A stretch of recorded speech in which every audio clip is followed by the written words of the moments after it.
Hey y'all, welcome. Yeah, so we already saw how to do this integral without doing partial fraction decomposition, but in this video, let's actually do partial frac, yeah?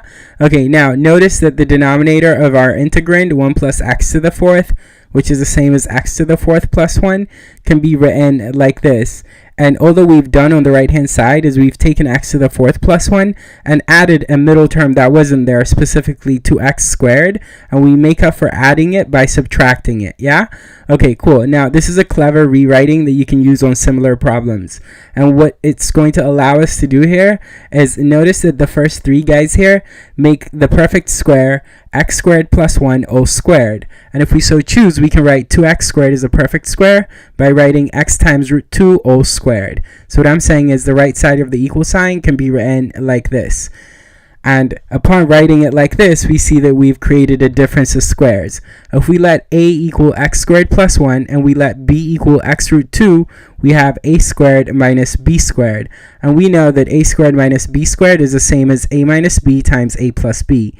That's that there. And let's rewrite it like this. And this is just, this rewriting of the previous step is just easier on the eye and also formal as we're writing it with polynomials and descending powers of x, but otherwise it's not really like a crucial step.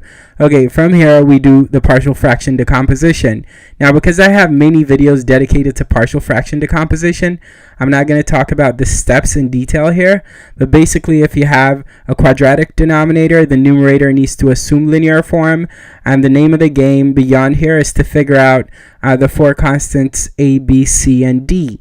And to figure them out, we should make the denominator on the left the same as the denominator on the right so that we can easily compare numerators.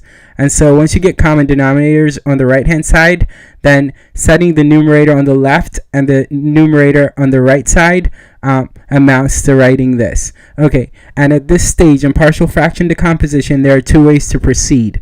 One of them is to make strategic choices of x, in this case to make 4 strategic choices of x that create 4 equations and the 4 unknowns a, b, c, and d. And I'll tell you the other option, and we're going to take the other option. But yeah, first, what does a strategic choice of x look like? For example, since this equation has to hold true for all x values, if we let x equal 0, then the equation reduces to 1 equals, this part will just be b, this part will just be 1, so we just get b, and then in this part we're just going to get d if x is 0. So we're going to get 1 is equal to b plus d, and that's one of the 4 equations you'll need. But as I said, we're not going to take this option. We're instead going to do the following, which is if we multiply these guys and combine like terms, then we have a cubic polynomial on the right hand side, and we can write this polynomial of the constant 1 as a cubic by writing 0x cubed plus 0x squared plus 0x plus 1. And then we can compare coefficients of our cubic rewriting of 1 and then the cubic that we have on the right side. Yeah, for example, when we multiply these guys, to start, we get ax times x squared, that's ax cubed.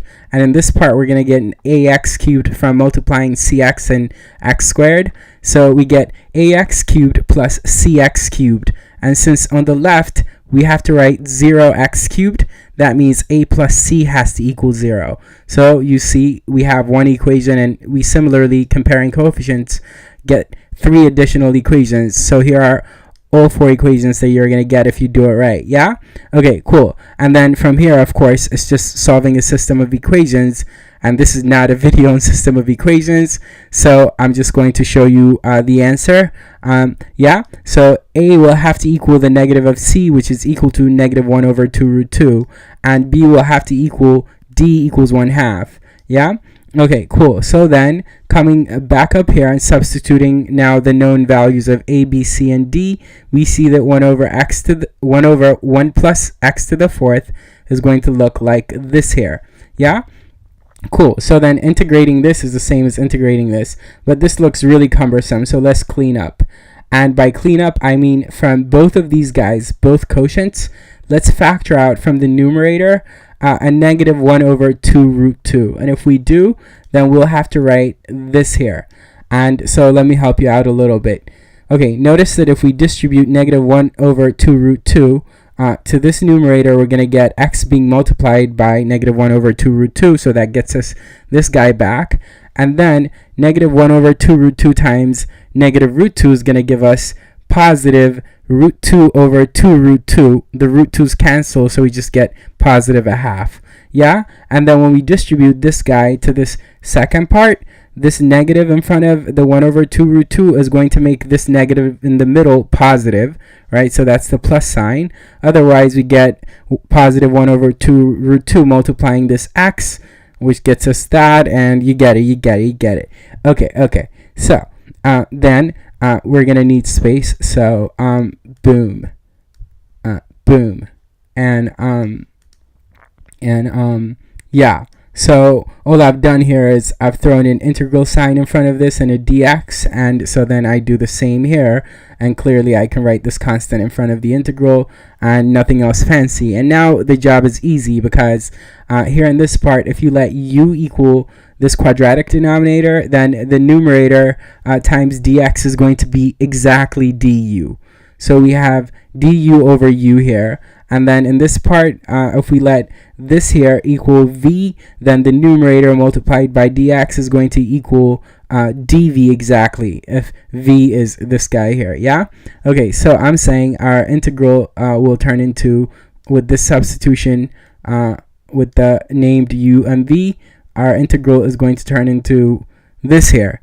Okay, this is pretty straightforward then, because what we have is the natural log of u here, and then the natural log of v here, multiplied by their respective constants, right? Okay, cool. So that means that we have this here. Now, so as to be able to use the log quotient rule without doing more algebra than necessary, we could write this guy second, right? And that way we could factor out a positive 1 over 2 root 2 and just claim that what we have is the same as, well, I needed an equal sign. It's the same as this here first, and then as I said, the log quotient rule in this part is going to allow us to write ln of v minus ln of u as ln of v over u. Yeah, okay, cool. So the only task that remains then is calling back what we said are u and v, and you and me are done. Yeah? Alright, I hope you enjoyed this. Keep watching. Take care.